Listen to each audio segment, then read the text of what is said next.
We are recording. Okay, today we're gonna finish chapter 8. So, chapter 8 starting from 8.4. So, 8.4 is monitors. And essentially,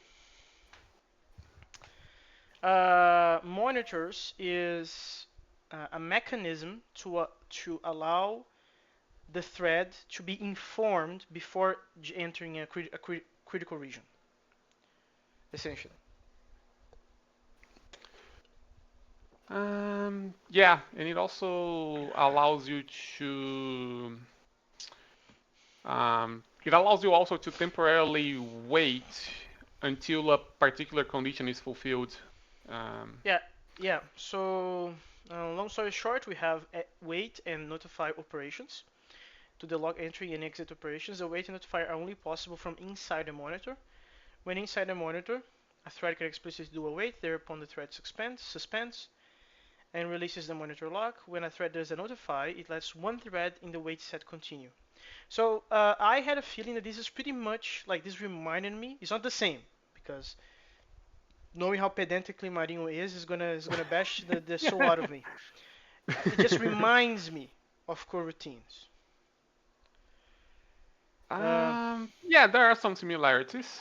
Um, Uh, but yes, it is different. It is particular for a particular coordination strategy for threads. So let's read. The wait operation, the current thread is suspended. The thread is placed in the object's internal wait set. The lock for the object is released. So this would be like, again, reminds you of coroutine. Notify operation does the following. If one exists, an arbitrary thread T is removed from the object's internal wait set. T proceeds to get the lock. This means that T will always suspend for a short time until the notifying thread releases the lock, which is a problem, but we're going to talk about that later. T resumes execution at the point it was suspended. So this is essentially giving the execution, like the execution thread to the other routine and coroutines. And the notify all operation is similar to notify except that it does have the step for all threads in their internal wait set. The wait set is then emptied. This is very like uh, weird because notify all will put the wait set to be emptied, but only one thread will be able to join the region anyway.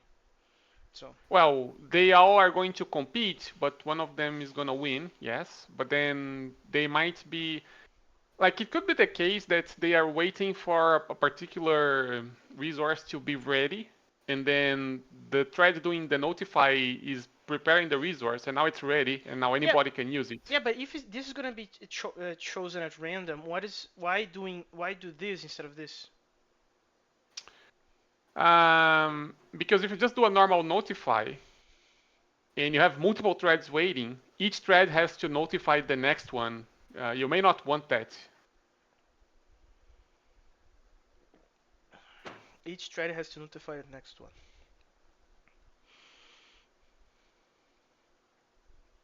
Yeah, but practically it's the same thing, no?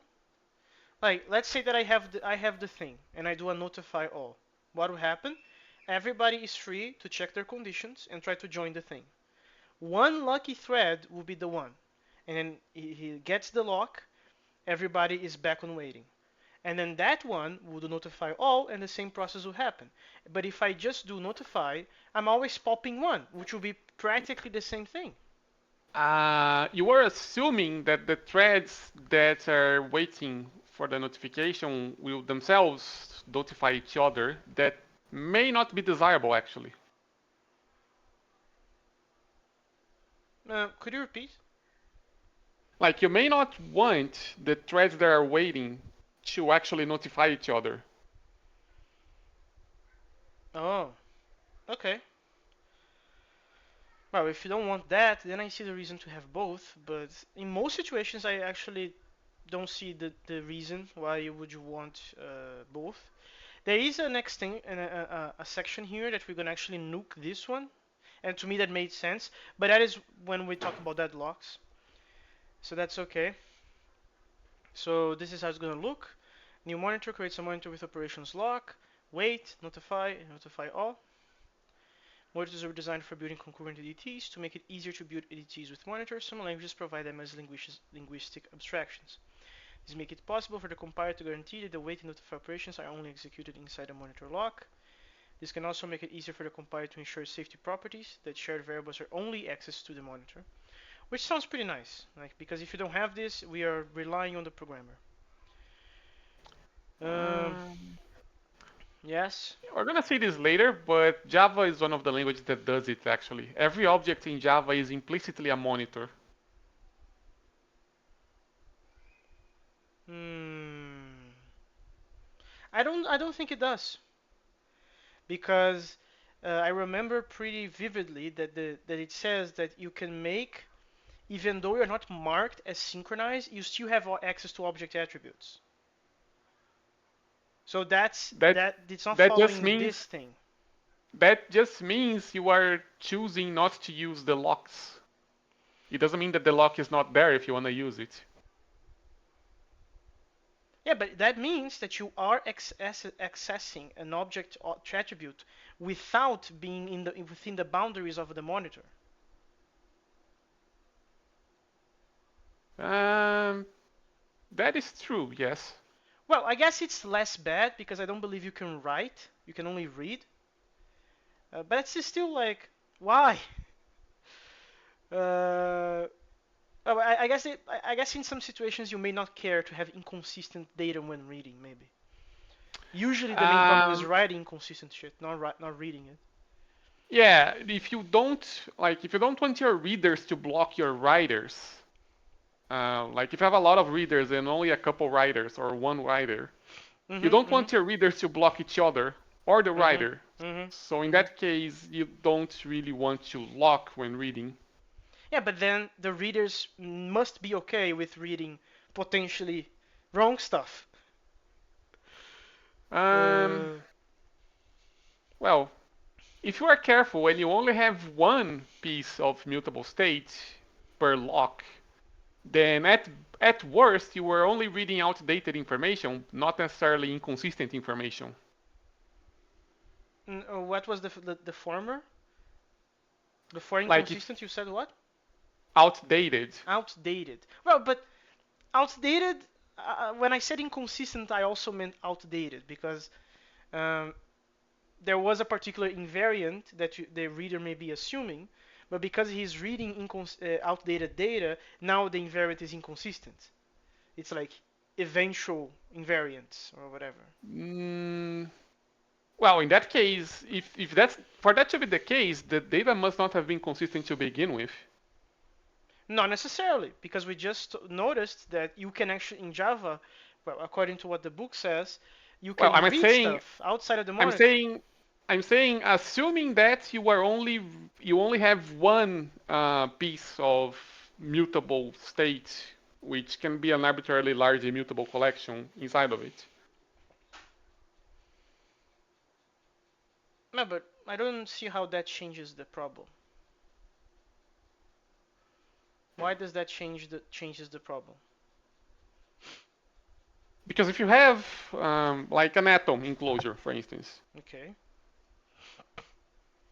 if you put something inconsistent inside of the atom, that's always going to be inconsistent, no matter if you look at it now or later, assuming you do the deref and grab the underlying immutable data, right? But Yeah, if you are careful enough to always ensure that the contents of the atom is consistent, like within that particular timestamp that the data represents, then when you read the atom, you may get old data, but that data will be internally consistent. but that's what I don't understand. If you have an atom containing a tuple, and your invariant is that the sum of the parts of the tuple must be an odd number. If the writer is writing the first one, and it But hasn't see, updated the second, then you're screwed.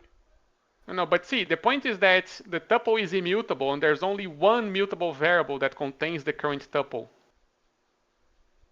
If you do that, then you don't need locking to read the state. No, but what you said is what I just described. No, it's only one atom. It's a tuple. It is immutable, But who said that the writer will put the two pieces of the tuple together at the same time? Who said that? It Well, if there's only one mutable reference, then when you write to it, you are putting an entire tuple in there. You're not putting a piece of a tuple. Not necessarily. I can do nested transactions, do one transaction for first, another nested transaction for second, and then at I'm the not end I talking combine them. I'm not talking about transactions. I'm talking about updating a single mutable cell, Lemus. But that's also what I'm talking about. Like, I don't understand. You are assuming that when you're changing a tuple, you are doing it in a single shot. And what I am saying is that that's not necessarily the case.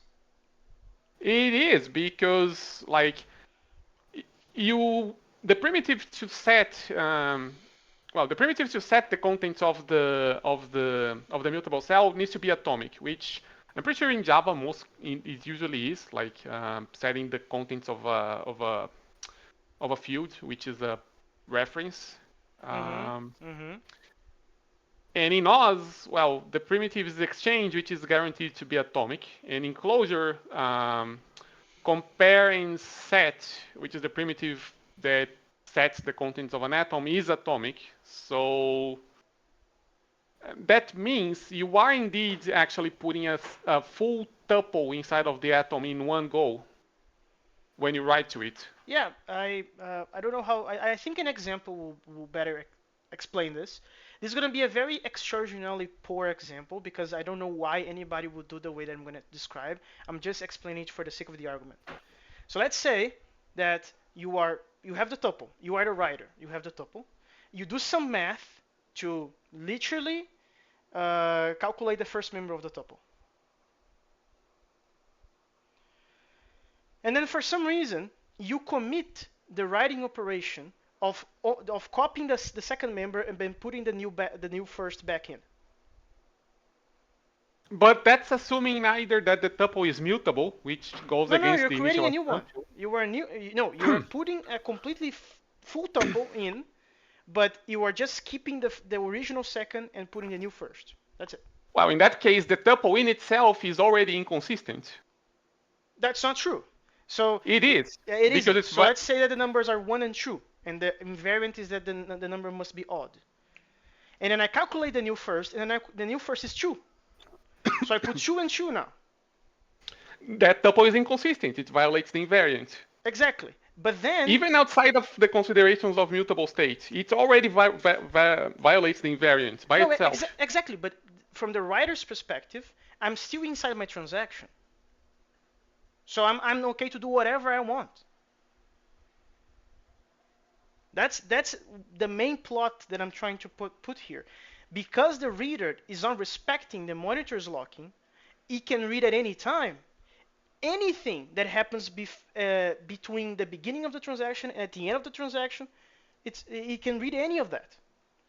But there's only one mutable cell, Lemus. Yes, there's only the tuple.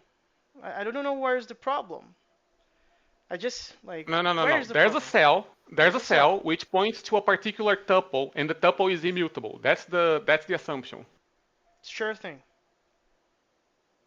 If you set the contents of the cell to be a new tuple which is inconsistent, Yes. then the problem is not that you mutated the cell and people are reading without the lock. The problem is that the tuple that you put there is inconsistent. Yeah, no, but I'm inside. The writer is still without the boundaries of the monitor. That you're missing that part. You can do anything inconsistent until it reaches the end of the transaction, including make it inconsistent for a period of time. What's why the, like you can do that, no? Mm,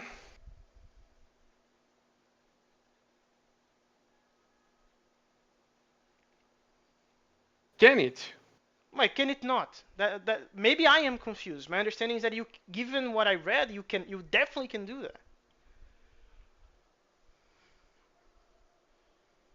Given the primitives of like actions and commit, you can definitely do these like I don't know why you would do this. Again, disclaimer. I'm just explaining this for the sake of the argument.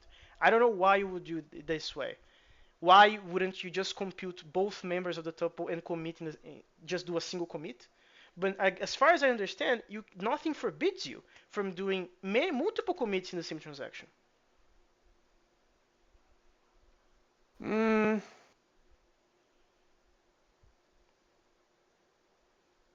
Like maybe well, I that is misunderstood. Is that true or not? well. You can have nested transactions. That is the case. So between the first transaction and the second, between the finishing of the first transaction and the finishing of the second transaction, you may have broken an invariant that the reader is assuming, couldn't you? Um,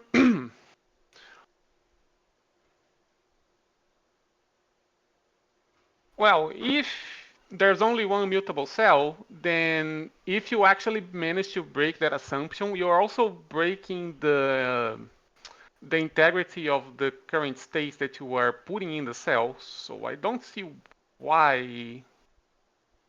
I don't see why you would do that though. No, no. Again, that's my first disclaimer, Marinho. I have no idea why anybody would do it this way. Okay? Every sensible person would do the math for both members of the tuple and do a single commit, changing both portions of it. I understand that. It's just Well, if because you I well if you want to do two explain. well Well, if you do a nested commit and the internal commit produces something that's inconsistent that you plan to fix in the outer commit, then the problem is that the first commit was inconsistent. No. yes, exactly. But I'm just making this extraordinarily poor example just to explain that, in my understanding, the readers can read inconsistent crap potentially because they are free from the lock for reading in Java. Mm, That's the only thing I'm trying to say because you said you cannot. And well, you said actually something stronger. You said that if you ever read something inconsistent, it's because it was inconsistent from the start. And what I'm well, trying to yes. explain is that you can have something consistent from the start, and a writer may make it inconsistent between the nested transactions. That's the only thing I'm trying to see if I'm saying bullshit or not. Okay, The that's it. problem the problem then, Lemos, is that you have a cell where the content of the cell is now inconsistent in and of itself, even outside of the context of we are going to compute a new value for it. Yes, it is inconsistent, like what you said, but nothing forbids the writer from doing so, given that he has full-blown access within a transaction scope. Uh, well, this is much more likely to happen if there are multiple mutable cells. In that case, what you said, like if you instead of having a mutable cell with a tuple, you have two mutable cells. In that case, what you said can definitely happen, and it will happen if you just read it without doing a read transaction, right? Yeah, but regardless of the likeness, what I'm trying to say is that my bad example also can happen, regardless of the likeness. Well, if you have a broken writer that writes inconsistent data to a variable, then, well, you have a broken writer. That's the problem. Yes, but if the readers in the Java monitor, if they were respecting the lock, regardless of what the writer does, they would not suffer from this problem. Agree? Well, I agree with that. Okay, so that's it. That was the entire thing. That was the entire thing. Sorry that it took so long to explain. Uh, in chapter 4, we showed how to implement a bounded buffer declarative in two ways. Actually, no, let's continue that. Counterexample, Lemus. If you're in a statically typed language and you can somehow encode the invariant of the tuple in your type system, then Then doing what you you also said is a solve the type. problem. No, no, Exactly. Then no. it's not gonna Then compile. doing is not gonna compile if you try to do what you said in that case. Exactly. Now But what? no, no, no. But then you were adding. Okay, let's add dependent types. Like No, no, sure. no, no, no. The point is, if you say that, okay, a writer can break the invariant, then the writer is breaking the invariant. You are assuming what you are trying to prove. No, no, no. I'm not trying to prove that. I'm trying to prove that having readers, read-only people, without respecting the monitor, allows them to read inconsistent data. That's what I'm trying to prove. Well, My if example use a fact that is a writer can write inconsistent data. Those are two separate things. well, if it's a single mutable cell and the read is atomic and the the invariance of the type is respected when you write to the cell, then that cannot happen. I But agree. if you can, I agree with that.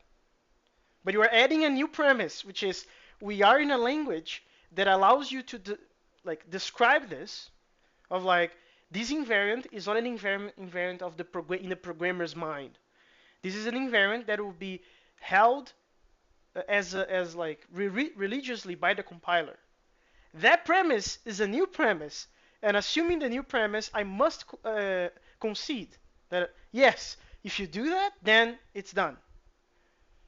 what is the word coming to that I'm the one pulling static typing into the into the conversation? Yeah, that's very well. I appreciate it because I like static typing, so I'm very fine with that.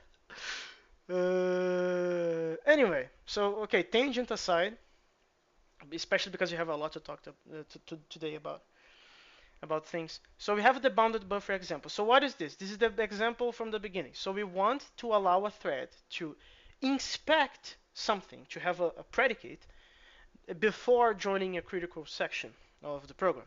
So in this case, we want the buffer to only put things if the buffer is not full, and you want to get things when the buffer is not empty, right? Right. Um, and in this particular case, they will be synchronous, which means that they will block. Uh, the put and the get operations will each wait until the buffer is not full and not empty, respectively. So then we have this implementation using OOP, which, by the way, this is a very imperative, like very low level way to handle this problem, right? Because instead of doing potentially costly operations for like pop and push for the things and checking a potential capacity integer, we are actually using indices to like virtually control the size of it. Yeah, this is basically just a ring buffer. So we have the first and the last indices. The array wraps around. So there's a mod here. The buffer's maximum size is n, of which I elements are used. Now let's code with the monitor. The naive solution is the following. Yeah, so why is this naive? Okay, there are problems with this naive solution. Uh, okay, that if the buffer is full, then simply awaits until it is no longer full. So this is what this if does. When get removes an element, it does notify all, which wakes up the awaiting thread. This naive solution is not good enough, since there is no guarantee that the buffer will not fill up just after the wait. Okay, so what translating this? Between this, um, And the next line. yeah, we need to remember that we are in a concurrent setting, which means that some other threads may have put things in there, which means that now this may be true when you're doing this line. So that's a problem. When the thread releases the monitor lock, other threads can slip in to add and remove elements. A correct solution does await as often as necessary, checking the comparison each time. So then we go to this version, which is just if you are over the capacity, we just do a wait, and after awaiting, like after getting notified, we call ourselves to do another check. Proper tail calls for the win. Proper tail calls, and then we do the thing in the else, in the when recurring ourselves. After the wait, this calls the put method again and do the check again. Since the lock is re-entrant, it will be okay. The check is done inside the critical section, which eliminates any interference from other threads.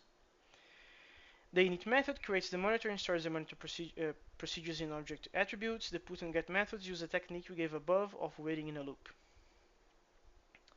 So let us compare this version. This is a very bad practice. This is literally, instead of repasting the declarative versions, is asking you to find these figures. This is very poor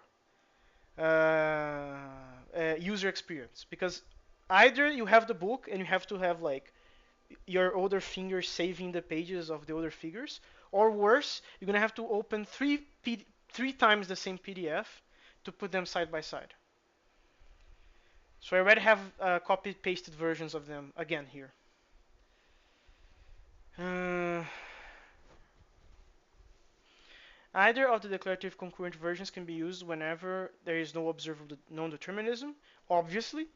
For example, in point-to-point connections to connect one writer with one reader.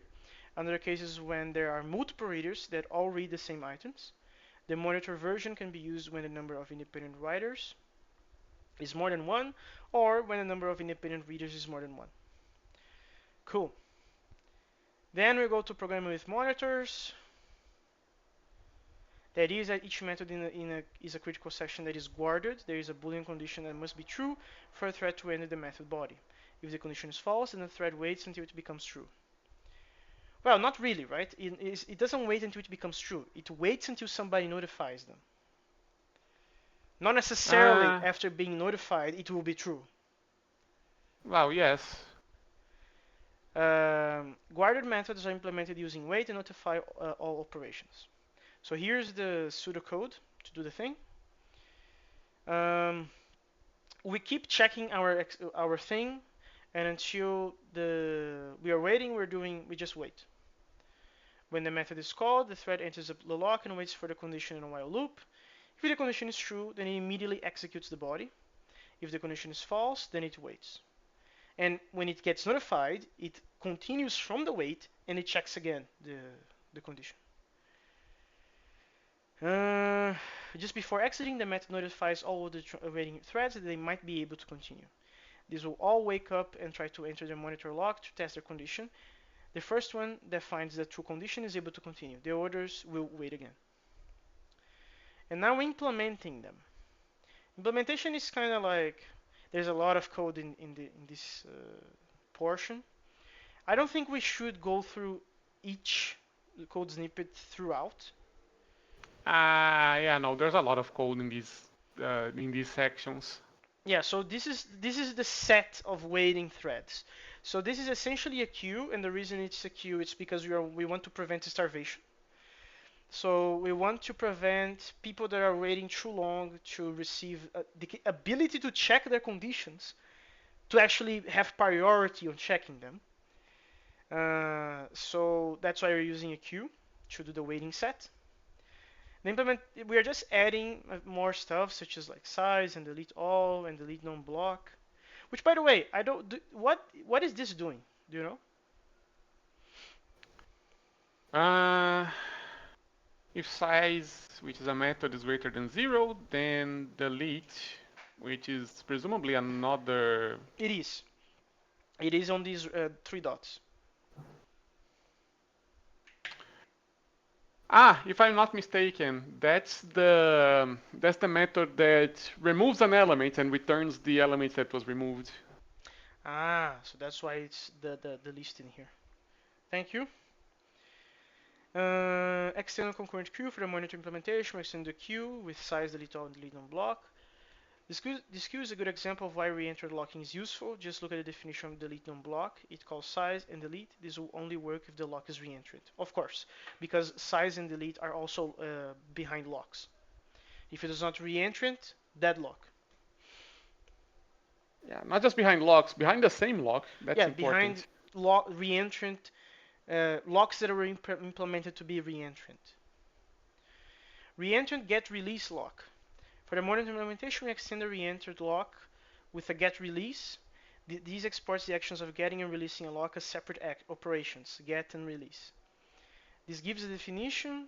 These operations have to be separate because they are used in both lock M and wait M. So this essentially is decoupling the act of finishing executing your stuff with the act of liberating the lock. You could argue that this is a lower level interface. This definitely is a lower level interface, precisely because you have more granularity. You can do more fine tuning things because you have separate procedures for each one.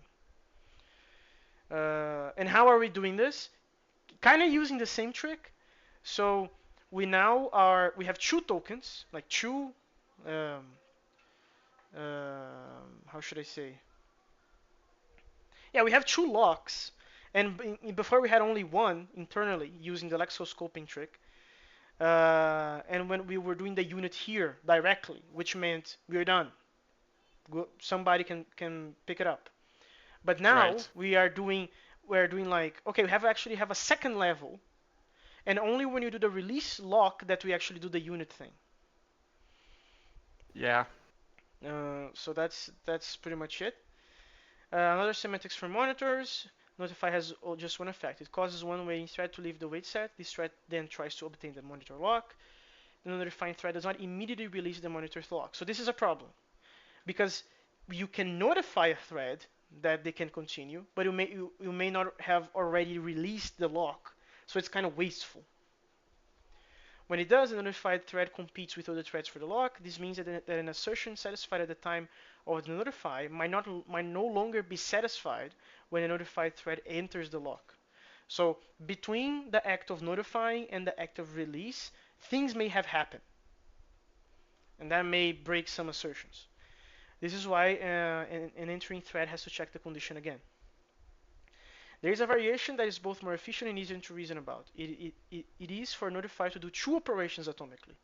It first causes one waiting thread to leave the wait set, and it then immediately passes the monitor lock to that thread, which is like very reasonable. The notifying thread thereby exits from the monitor. This has the advantage that an assertion satisfied at the time of the notify will still be true when the notified thread continues. The notify operations no longer make any sense in this variation. That's fair. And just a correction, I said that the notify operation no longer making sense would be to fix the deadlock. I was wrong. Before I misremembered. It is to fix this particular problem of the assertion. Languages that implement monitors this way usually allow to declare several wait sets. A wait set is seen by the programmer as an instance of a special ADT called a condition. The programmer can create new instances of conditions which are called condition variables. Each condition variable C has two operations, wait and notify.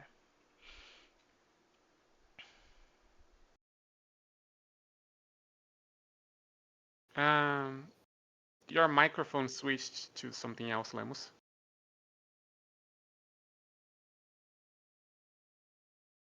It might be.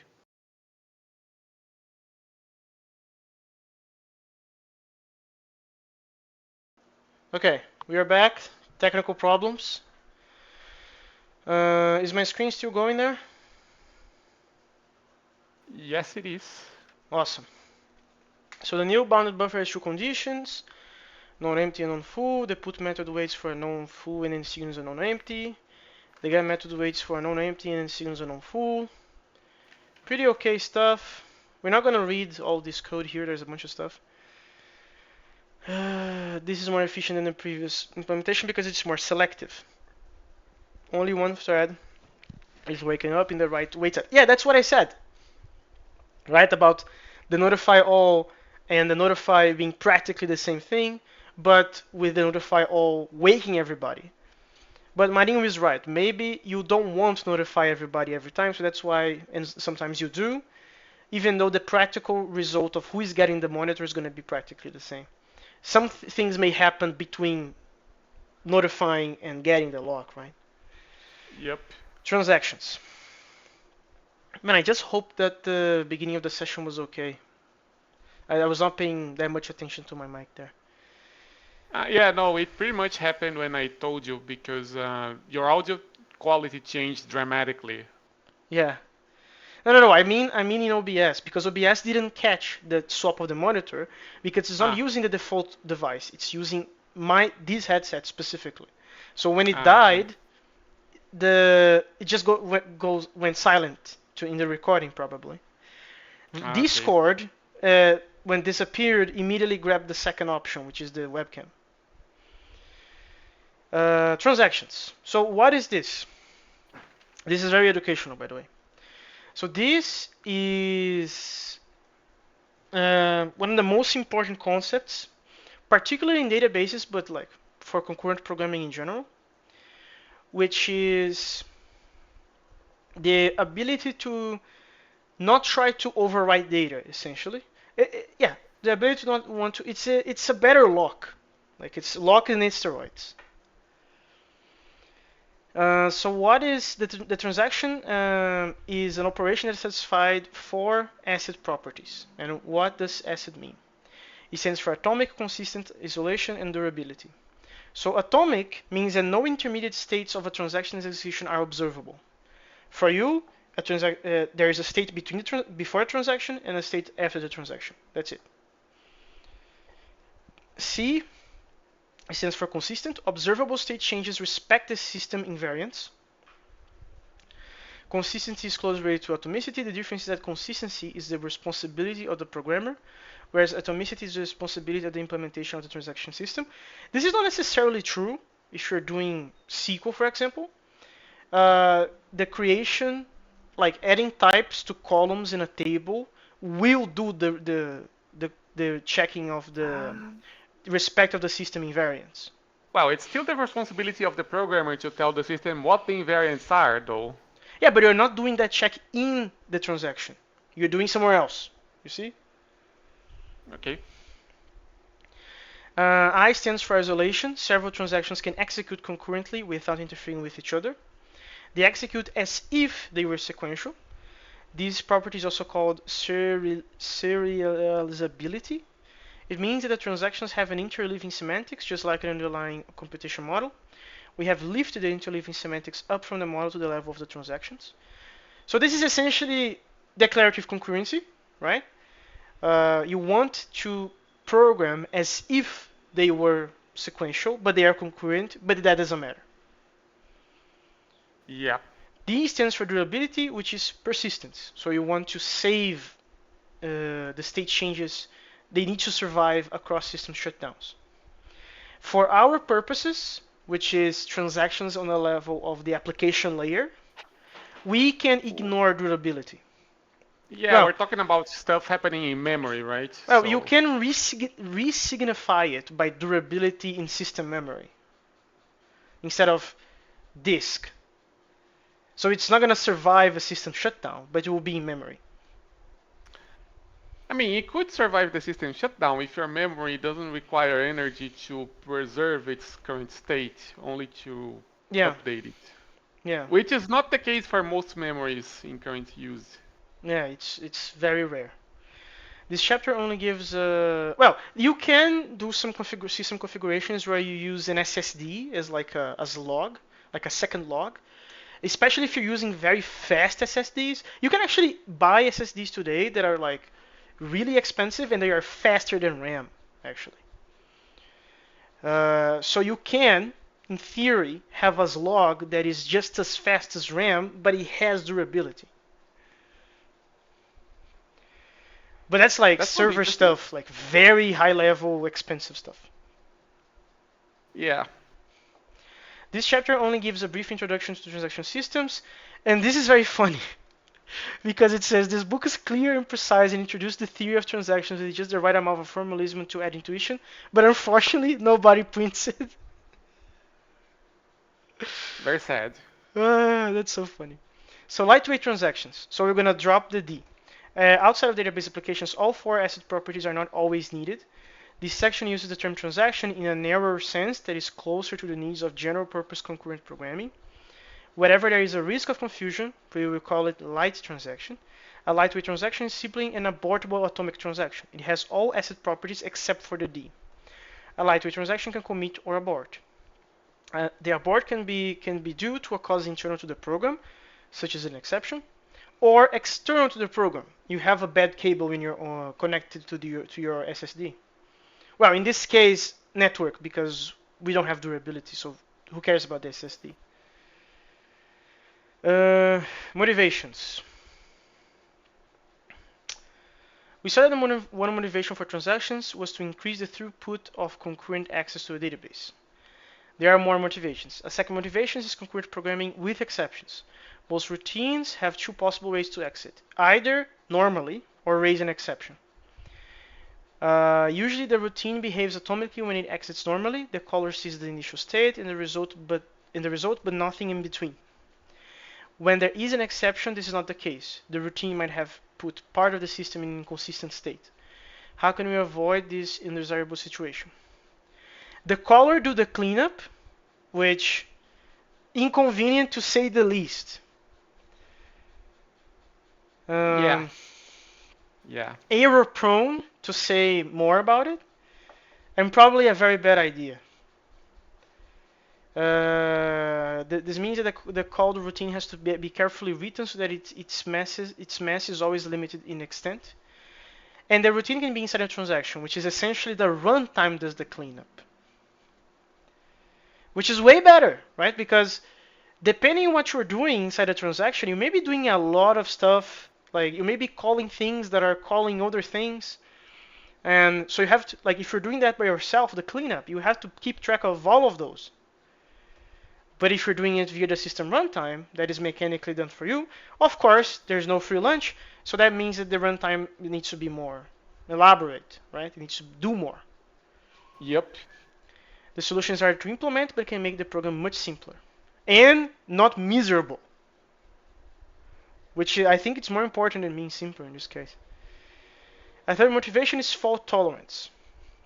Lightweight transactions are important for writing fault-tolerant applications. When a fault occurs, a fault-tolerant application has to take three steps: detect the fault, contain the fault in a limited part of the application, and handle it. Lightweight transactions are a good mechanism for that. And a fourth motivation is resource management. Lightweight transactions allow to acquire multiple resources without causing a concurrent application to stop because of an undesirable situation called a deadlock. And we're going to see what a deadlock is. Yeah, this paragraph is weird. So it's talking about uh, maybe transactions are more than meets the eye, maybe. So it talks that the transaction solution satisfied one of our criteria for adding a concept to the computation model. So it's basically like maybe there will be in the future transactional programming. Namely that programs in the extended model are simpler, but what exactly is the concept to be added? Like this is a more like a philosophical question. Yeah.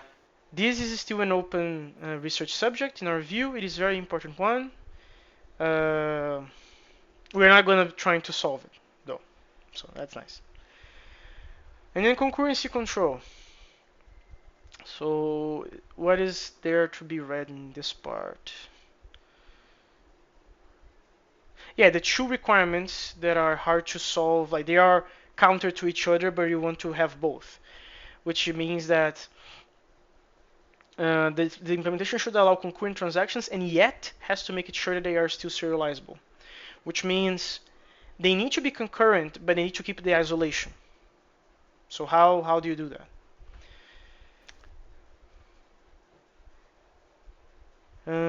Yes, Mani. Well, there are multiple ways to do it. We're going to see a fairly simple one in the next section, but it's probably not the best because it also has the problem of, okay, if you want to read something, you have to open a transaction, and a read transaction blocks writers and other readers as well, right? Uh-huh. There are ways to get around that, to have a way to where like, okay, if you open a transaction just to read, then you don't actually block any writers. But that's less common and more complicated. Yeah, I don't know why would you do the transaction in the first place. Like it's better to have just maybe the convention that reading doesn't require transactions. The problem with that, Lemos, is it goes back to what we were discussing earlier. If you have a single piece of state, then yeah, you don't really need a transaction to read that. But if you have multiple pieces of state and they all need to be consistent with each other, then you need a read transaction. No, yes, but I'm assuming that you have a system simple enough that you have only possibly one piece of immutable state, and you're not doing the bullshit of like having a writer doing the inconsistent shit in the middle. You're not doing if those premises are true, you're not doing the bullshit, and you have a single piece of state, then you can afford, right? Yes, yes, you can. The okay readers, they don't need to be in transactions. That's fine. Um, okay, this is also cool. It's gonna talk about optimistic concurrency and pessimistic concurrency. So it's gonna talk about it in down here. So let's actually talk about this first. Locks and timestamps. Lock-based concurrency control.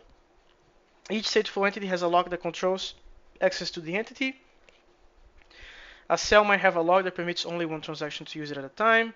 In order to use it as a cell, the transaction must have the lock on it. Locks are important to enforce the isolation or serializability. This is a safety property, an assertion that is always true during execution. A safety property is simply a system invariant. We already seen this before. Timestamp-based concurrency control.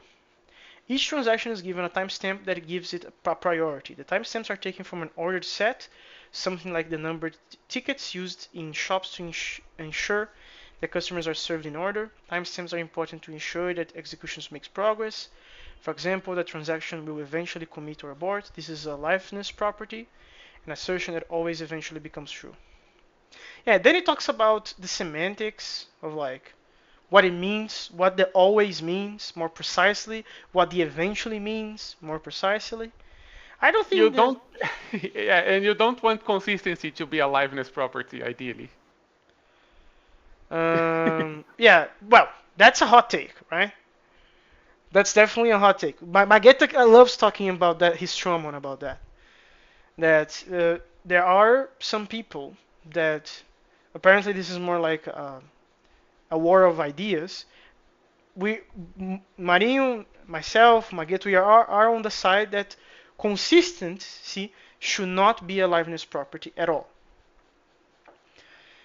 But there are people on the other side of the fence saying that it's okay to have consistency being eventual. In I don't have personal experience with it, but given the stories that I heard, that makes things a lot more complicated. It does, but it also makes things simpler in other ways. Like, for instance, um, you can avoid having a centralized authority to determine, okay, what is the current state of the system, right? Yeah, and to be fair, there are use cases for eventual consistency. For example, the number of views on a YouTube video. Does everybody care about the precise number of views that a particular video has in a particular moment in time? Probably Probably not. not.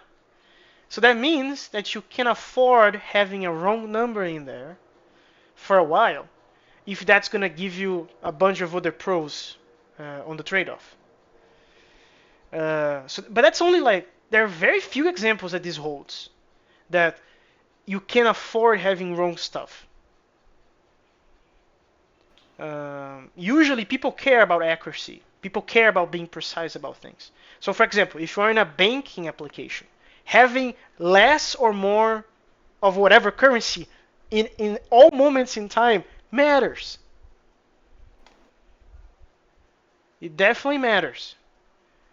So if you pay something and you see that it didn't like it was unregistered in your bank account, you're gonna get anxious, right? Something's wrong.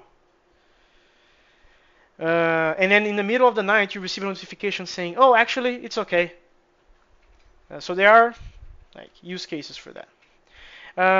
Okay, honorable mention to temporal logic because it's talking about the time. Well, this comes with the eventual consistency as well, but also about like bitemporality and all that stuff. And now we go to optimistic versus pessimistic scheduling. This is very funny because essentially optimistic scheduling is like I'm going to allow you to do something improper because I think at the end everything is going to be fine. That's basically like fractional reserve banking. Yes, that was the first thing I thought. So like let's instead of going to the banking one, let's go to the airplane one. So essentially, you allow people to book seats on a plane more than its capacity. Why? Because you want to maximize the amount of seats, assuming that some of them will cancel before the flight. So then you do optimistic scheduling, crossing your fingers and praying to all the gods that everything's going to be fine. And probably you have, at this point in time, you probably already have statistics with very high numbers saying that everything's going to be fine. And then you have the opposite, which is railways, I should say. I like trains. So it's essentially you only do something. Well, it's kind of weird that this is called pessimistic because this should like realistic. This is like prudent scheduling, responsible scheduling. But people call it pessimistic to be the opposite of optimistic, of course. So this is when you want to make sure that you can do something before doing it. So a train requesting to enter a segment may have to wait until the segment is known to be clear, because running the risk of having the wrong case, the wrong scenario, is costly and is going to be expensive. So those are examples to explain types of scheduling. So when a request or a particular lock is done to the scheduler. The scheduler decides when and if the request should be fulfilled. If it has three possible responses: to satisfy the request immediately, to reject the request, or to postpone its decision. An optimistic scheduler tends to give the lock right away, even if this might cause problems later on, such as deadlocks. Or to postpone its a pessimistic scheduler tends to delay giving the lock until it is sure that no problems can occur. Depending on how often transactions work on shared data, an optimistic or pessimistic scheduler might be more appropriate. For example, if transactions mostly work on independent data, then an optimistic scheduler may give higher performance. This is a bad example because if the transactions are working on independent data, why are they classified in the same critical region? Like, you are asking, like, you can just have make them separate critical regions, so everybody has a lock for a different region. That's fine. So I don't like this example very much. If transactions often work on shared data, then a pessimistic scheduler may give higher performance. Of course, because if you're doing stateful concurrency, you probably are doing shared data, right? The point, Lemos, is that if you do, like, if you have data that is mostly shared, but it's pretty large and there are sections that you don't operate on at the same time, then yeah, actually optimistic scheduling allows you to assume that the parts of the data that are separate will not collide with each other, and you just proceed, right? Yeah, but why are you making them? Like, if you have, let's say that you have this memory region, and only a tiny portion in the middle is shared. Everything else is independent. What is the benefit of doing a single critical section instead of three? This is not assuming that there is one, Lemos. This is just assuming that, okay, you're not gonna grab the middle one, basically, very often. No. That's not that. I don't think this is what this is saying, Marinho. What this is saying, I don't think this is what this is saying, Marinho, and I'm going to justify why.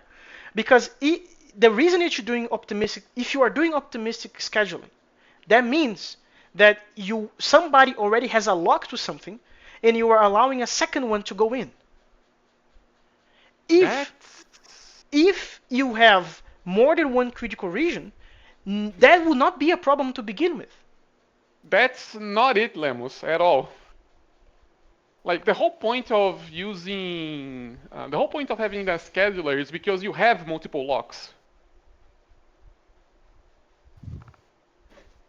But that's not what the example definitely doesn't say it that way, but maybe I misunderstood.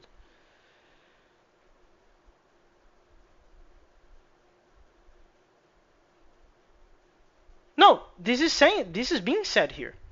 An optimistic scheduler tends to give the lock right away, even if somebody already has it. No, no, no, no, no, no. If somebody already has it, you have to block. You can't give the lock away because it's already given. That's the whole point of a lock. Okay, so what you're saying is that the Optimix scheduler checks other things? Yeah, like, have you ever heard of the ABA problem, Lemus? I don't know. Okay, suppose you have two locks. One lock is A and the other lock is B, and you have two threads, okay? Sure. The first thread is going to lock A, do something. This is being Lock, explained here. No? yeah, it is. Yeah, so I heard of it.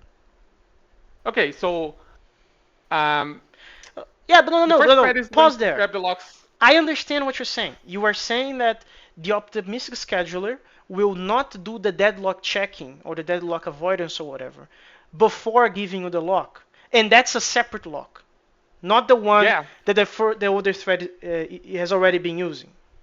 yeah. If you try to grab a lock that somebody else is already using, you just wait. Wait, There's no okay. way around that. Okay, but then this is way less dangerous than I thought. Because what I thought was like, if you want to maximize your optimism, what would you do? You You would wouldn't use give, locks. you No, no, would no. use.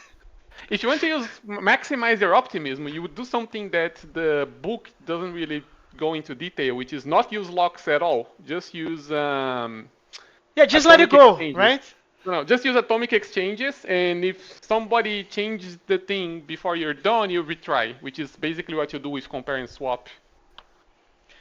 I think you can go worse than that. You can just not use exchange or anything at all. Just use multiple threads and see what happens. Well, that's the maximum of optimism. I should have said that you want to be more like extremely optimistic, but not go full blown to remove the abstractions. But if Uh, that's if we are talking about keeping the locks like a single owner for the locks, and we're just doing the deadlock checking, skipping the deadlock checking, okay, then this is way less dangerous than I thought. yeah, because here the choice is okay. If one thread is going to lock A and B in that order, and the other thread is going to lock B and A in that order, Then you um, can detect that and do something about it, right? yeah, and the question is, okay, should we give the locks right away and then detect the deadlock later and try to fix it, or do we do Avoid something it. to avoid it? Yeah. Yeah, no. Then I take that back. The optimistic is not that fucked up because I thought you would just like go full blown dangerous mode. If you did Yeah. that, you would be violating the semantics of the locks. Yeah, but well, it's what Benin says. You gotta go fast. Uh, okay. Anyway, so then we have the two-phase locking. Two-phase locking is the most popular technique for doing locking. It is used by almost all commercial transaction processing systems. It can be proved that doing two-phase locking guarantees the transactions are serializable. In two-phase locking, the transactions have two phases: a growing phase, where it acquires the locks, but it does not release them, and in a shrinking phase, where it does not acquire, but it releases locks. A transaction is not allowed to release a lock and then acquire another lock afterwards. This restriction means that a transaction might hold a lock longer than it needs. Why? Because you may lock it in the beginning, immediately use the region, and you don't need to use it anymore. So theoretically, you could automatically release it, but you are obligated to release it at the end of it when you go to the shrinking phase. Um, but apparently, experience shows that this is not a serious problem. A popular refinement of two-phase locking used by many systems is called strict two-phase locking. In this refinement, all locks are released simultaneously at the end of the transaction, after it commits or aborts. And this avoids the cascading abort problem.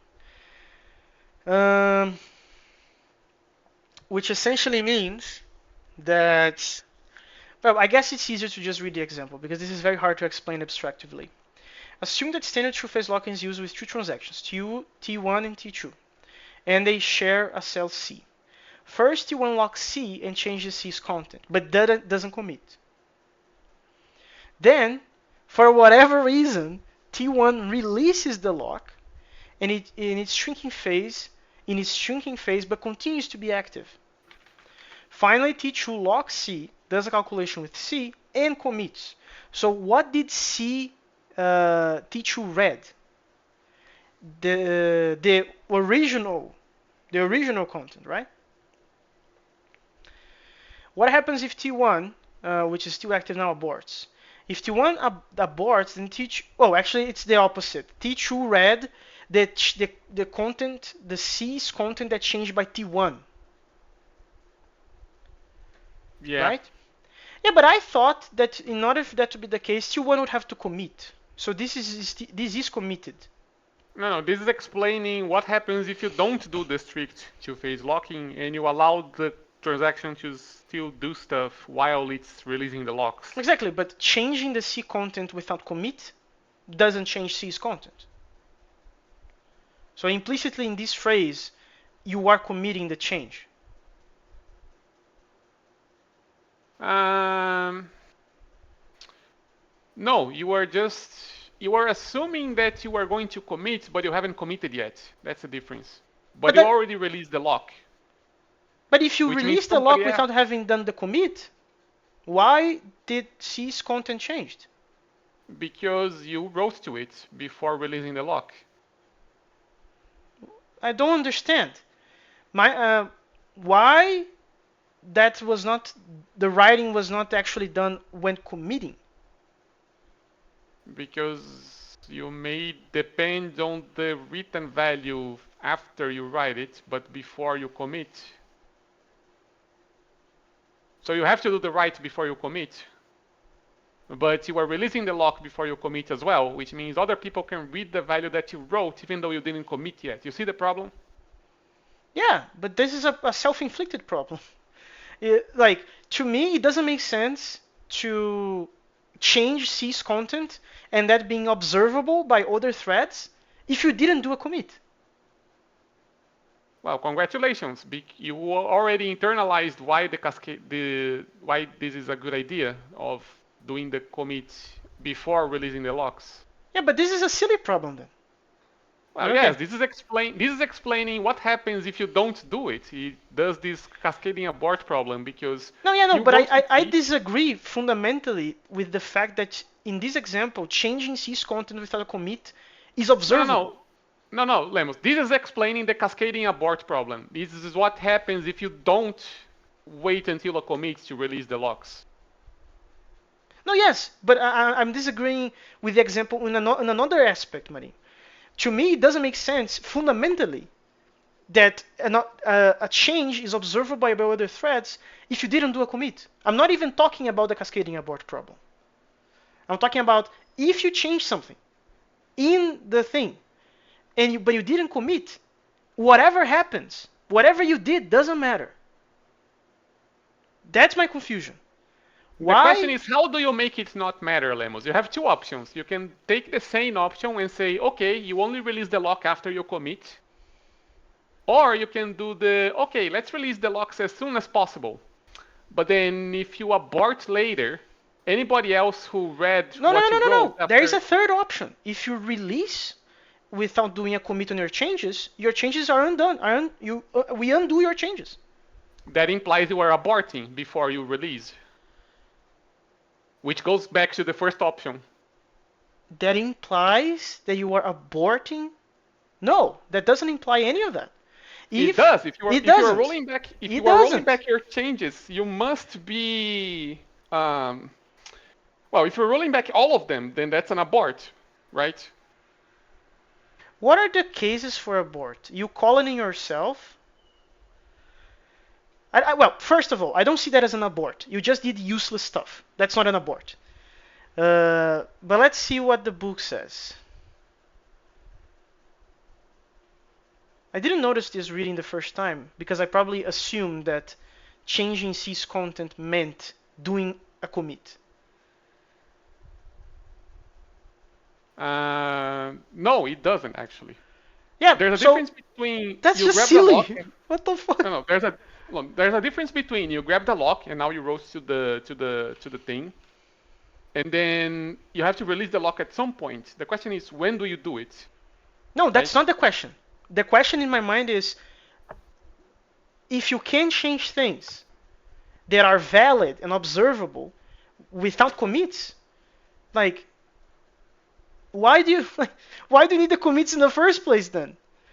Their Because purpose it's is to no, make no. sure that everything is going to be observable. Like I don't understand something before the cascade abort problem. Where is the abort, man? Well, you can Um, call it explicitly, or it can happen automatically if you throw an exception. That's the short version. okay, so there's only two cases. My question is, if I do changes inside of my transaction and I don't do a commit and I release the lock, people expect that the changes will be observable. Is that the convention? Um, Like the industry standard? well, if Magetta was here, he would probably talk about isolation levels. But I'm not Magetta, so I can't talk about that. But well, logically, if you didn't do a commit yet, but you release the lock, then somebody else can read the value that you wrote, even though you didn't commit yet, and that's weakening your isolation property. That's what? It's weakening the isolation of your transactions. Yeah, I don't see like maybe I'm insane, but to me that doesn't make any sense. It does because it's faster. I know you gotta go fast, but assuming the recommended thing, I would Well, expect the default would be the opposite. Like you well, can change in it if you want to go fast, but the default, my expectation was, if this you is release the lock without doing a commit, too bad. I'm not gonna do anything. you. How do you know that you should do something, Lemus? You just parse and execute the commit statement. If there That's a isn't retry, one, Lemus. That's no. If you don't see a commit and you see a release, you're done. You just don't apply the changes. how do you? Okay, how are you going to actually do that though? Because You that would already are imply capable of doing that because you already implemented abort. you you aren't because there's a difference, Lemus. If you just release the lock like explicitly, then well, you are still in the middle of the transaction. You just release the lock. And the Sure, transaction is implemented by a procedure, right? Which is opaque. sure. But the runtime has full control over the previous state of the stuff before entering the transaction. Ah, but that's the point, Lemos. The transaction system is a library. I don't see the problem. What's the problem? If it's a library, that means it cannot look inside of a procedure because procedures are opaque. Ah, okay. So you cannot know if I did a commit or not. That's what you're saying. Yes. That's fucked up. Um, but okay, but now I understand. Now I understand the problem. Is that you cannot know that you should backtrack because you cannot inspect the user's procedure, given that this is not a linguistic abstraction or like this is a library, which means you are limited to the confines of OS.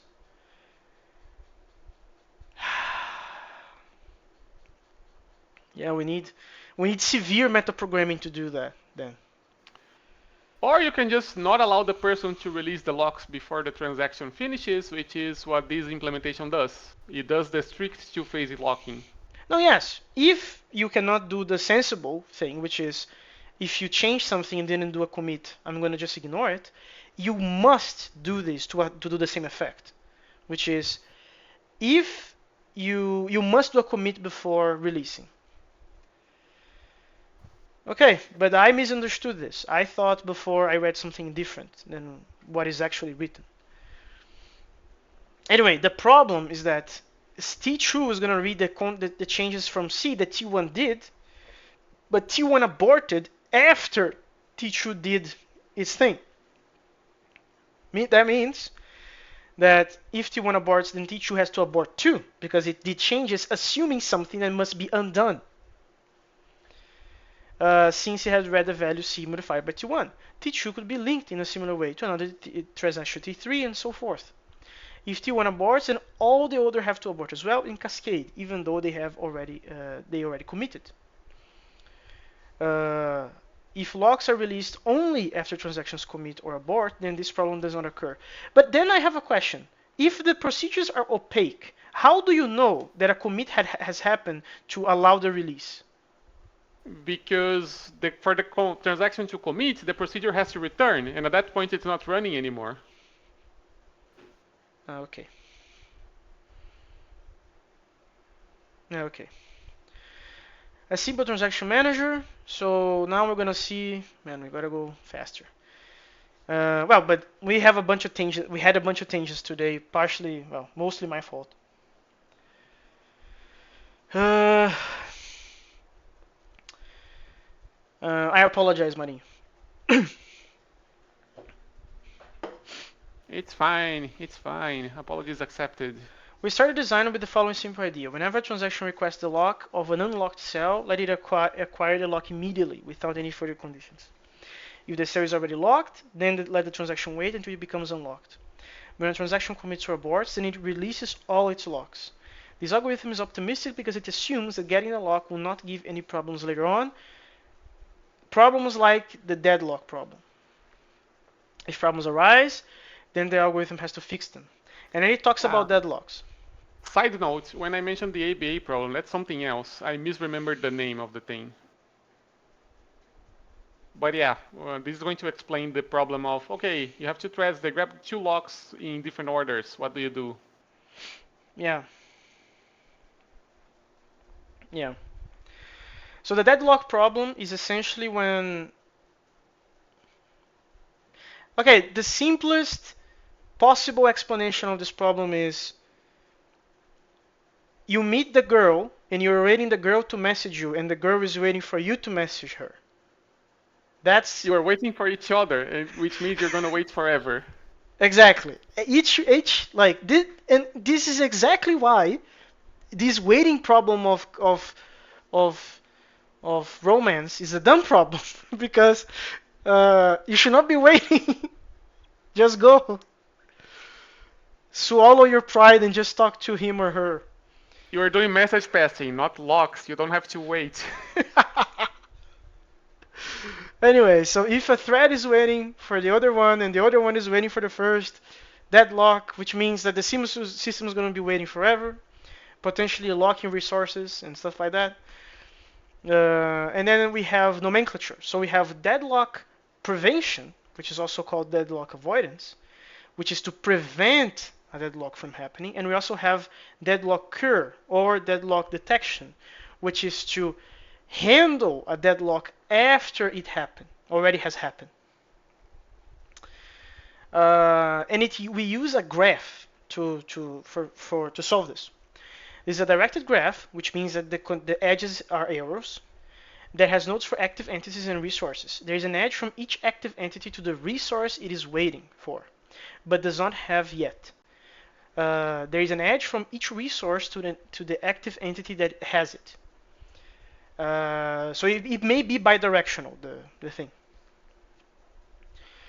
A deadlock corresponds to a cycle in a wait for graph. Deadlock avoidance forbids adding an edge that would make a cycle. Deadlock detection detects the existence of a cycle and then removes one of its edges. Which is very cool, like very simple stuff.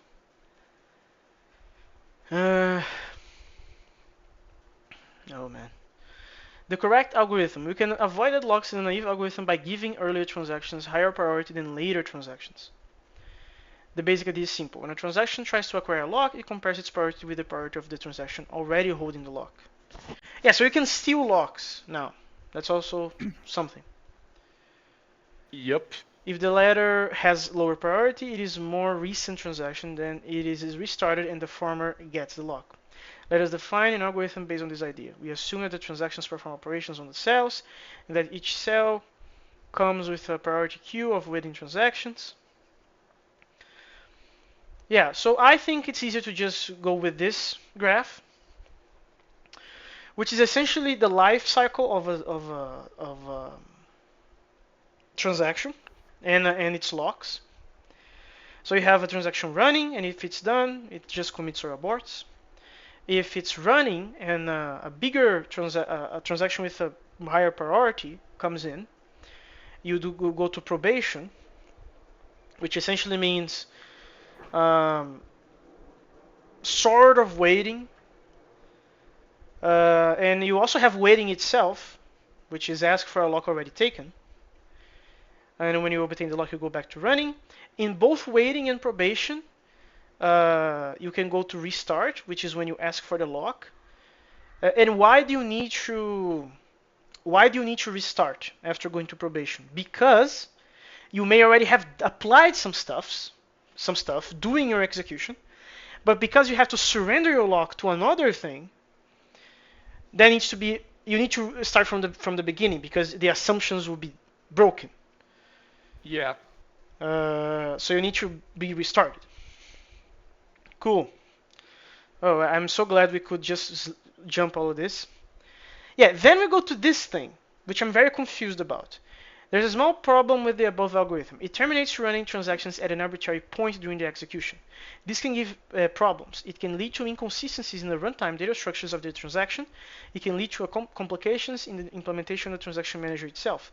Haven't we solved this by restarting the transaction already? No, you see, this section is why there's the probation thingy in the diagram. The diagram is already for the fixed version of the algorithm. Ah. Okay, I was too much ahead then. Okay.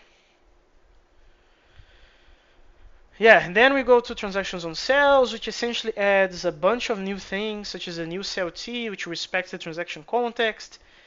I have a question. Yeah, you gain these operations, which is T access, T assign, T exchange. So you can like inspect the state that is being provided to you within the transaction. You can also abort. Yeah, what is this underscore for? What is this underscore for? You receive a transaction, well, you receive a handle on the object representing the transaction that you are in. Yeah, And the other parameter is, I don't remember actually. I think it's related to the difference between procedures and functions because the functional version doesn't have that. Oh yeah, that's the return value, quote unquote. But you don't need to return anything in a procedure, do you? Well, not necessarily, but if this is an interface that expects a function, then you will be given an output variable as the second argument, because Ah, that's okay. how a Okay, so function is triggered. that's why it needs these underscores because if it's capable of accepting procedures and functions, you need to have a common interface. Yeah. I see. Thank you, Marin.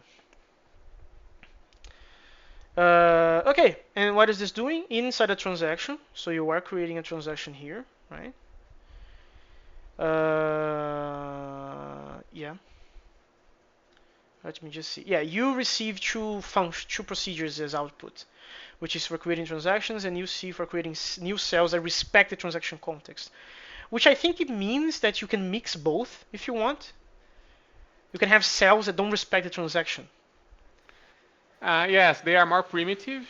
They are probably more efficient, but they are not transactional in semantics. Yeah. And then you are receiving the transaction and you are assigning to C1, which is outside of the scope of the transaction. Well, it was being created outside. And you can It's access C1 and do the +1 and the -1 and assign it back. Very ugly syntax, but okay. it's basically the same distinction that closure makes actually, because you have atoms which are uncoordinated, and you have refs which are part of the STM system. Yeah, I remember that from the talk I gave. Yeah, yeah, yeah. More examples, another example. Yeah, and then here's underscore again, and I was confused about that.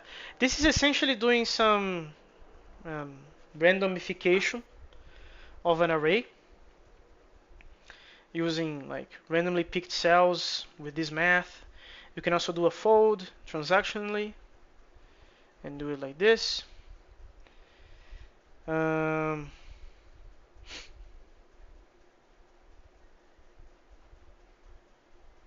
yeah.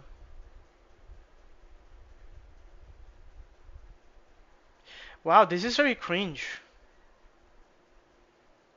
What? Is this underscore an argument? Is this underscore an argument? Like you're passing to the Which... function this thing. Yeah, that's basically a fresh unbound variable that you are not going to reuse. So it's basically just ignoring the thingy. Cringe. Okay. Anyway, so then you're doing that. Implementation transactions on cells. Let's show how to build a transaction system. Yeah, this is the big chunk of code now. Yeah, essentially, man, it's already 1 hour and 20 minutes. I'm so sorry, Marinho, man. It's not a problem. The transaction manager and the running transactions executes its own thread. Okay, so what we need to do, this is the implementation of this system of strict two-phase locking. And Yep. it needs to check about a bunch of things. We already went through those when we were talking about the strict locking phase. Nothing crazy, my particular opinion. It implements that graph. It implements this. This. Yeah. I don't think it's worthwhile reading all that. Yeah, no, it's a lot of detail, but it's mostly straightforward. And it is using the probably the logic variables. So like you're gonna have to be careful Yeah, it reading is. those things. Yeah, no, it is.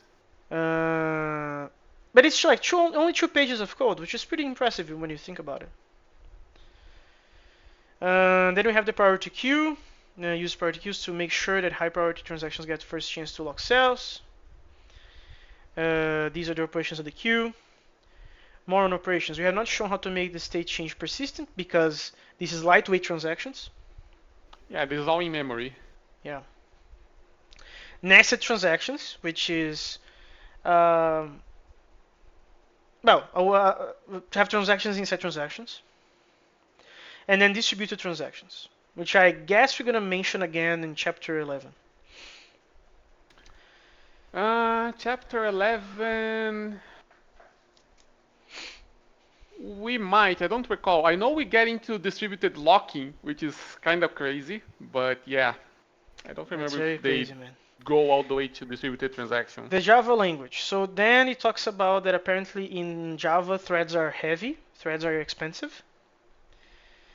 Which is expected, I guess. Like the only very few languages that I'm aware are classify threads as like I mean, cheap.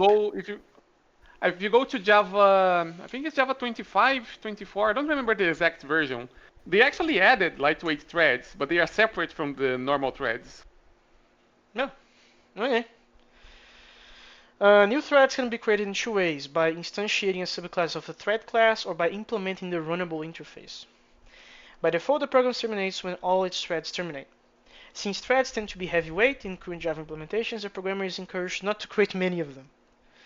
Using the thread class gives more control, but might be overkill. Using the runnable interface is lighter. You only need to implement the run method. Yeah, now we talk about the cursed stuff. So methods can execute inside the monitor lock with the keyword synchronized. Methods without this keyword are called non-synchronized. They execute outside the monitor lock, but can still see the object attributes. This ability has been strongly criticized because the compiler can no longer guarantee that the object attributes are accessed sequentially. Non-synchronized methods can be more efficient, but they should be used extremely rarely. Because of what we were talking about, right? That's the entire tangent from the first 20 minutes. You can still Yeah, read them. yeah. If you have multiple bits of state, Or and you have bad programmers. yeah, you should probably use synchronization. And then we have the example of the class, the point class with synchronized stuff. And there's this draw method, which is very peculiar because it's not synchronized by itself, but it synchronizes something inside of its implementation.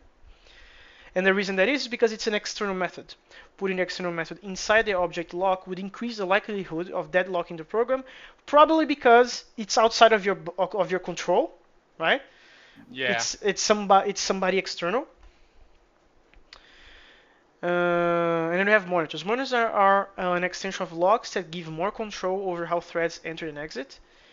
And then this is essentially the, where is it? Yeah, this is the buffer example in Java. It's using the same strategy of using like virtual size using indexes. There's the mod operator, and I think, that's basically it. oof.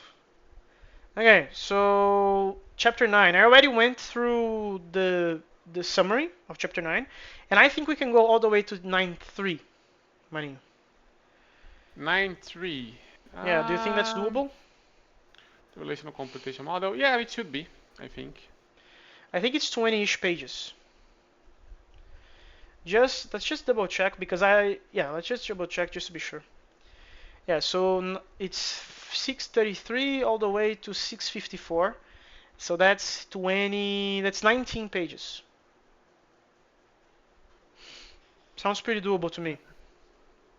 19. Are you sure it's not 21? Oh no, it is 21. My bad. 20-ish pages. Yeah, Uh, that's doable. It's very doable. okay, I'm gonna finish the recording now.